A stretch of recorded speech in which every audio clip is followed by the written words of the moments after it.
guys, it's Haley Hammond, and I'm going to talk about my company, Beauté Saumur Cellier. So just a little bit of an introduction about my company. They are an international saddle company that started in France, in Saumur, in 1985.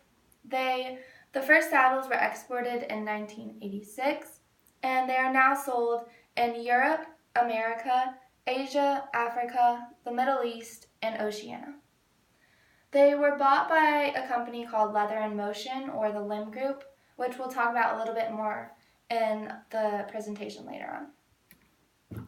So what I learned about the company in Module 2 is that, like I said before, they are sold in Europe, America, Asia, Africa, the Middle East, and Oceania, and that the company falls into the category of free trade.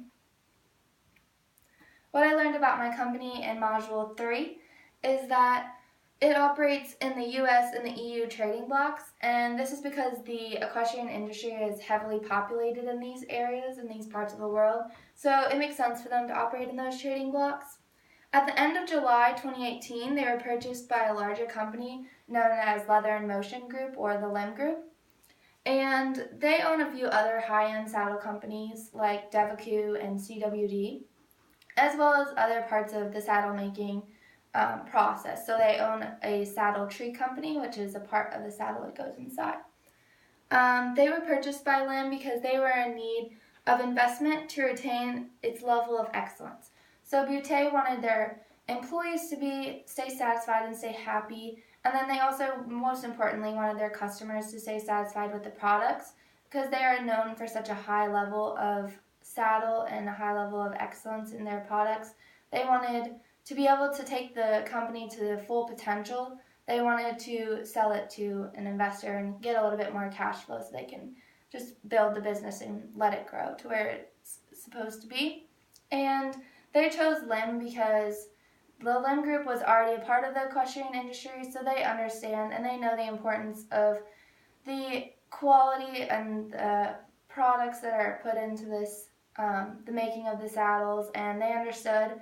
One of the things is that their headquarters is in France, in Saumur, and they understood that this was a big part of the making of the saddles and the excellence of the saddles, and that the people there were highly trained to make these saddles extremely high-end and well manufactured and high quality.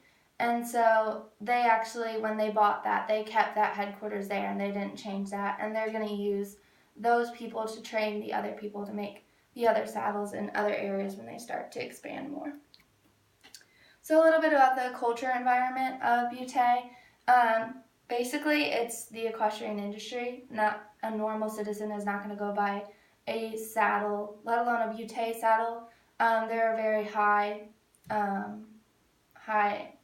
quality saddle, so only the highly intensive equestrian riders are going to buy these saddles. Most of the time, they're not going to be purchased by any equestrian. It's going to be the higher end ones.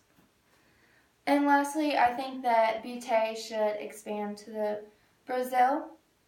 I think that this would be a good idea because I believe that the equestrian industry is heavily, the market there is there for Beauté, and I think that it would be a good spot for them to expand to, and that it would be beneficial for them. They're already in other parts of South America, so it would be a smooth, easy transition, and dealing with the cultural and environmental blocks and shocks is going to be easy to deal with, and since they're already in other parts of South America. So I just think that adding Brazil in there would just, be more revenue, be more products sold, and expand their market and customers. And then these are just my resources that I used to present this presentation. So thank you.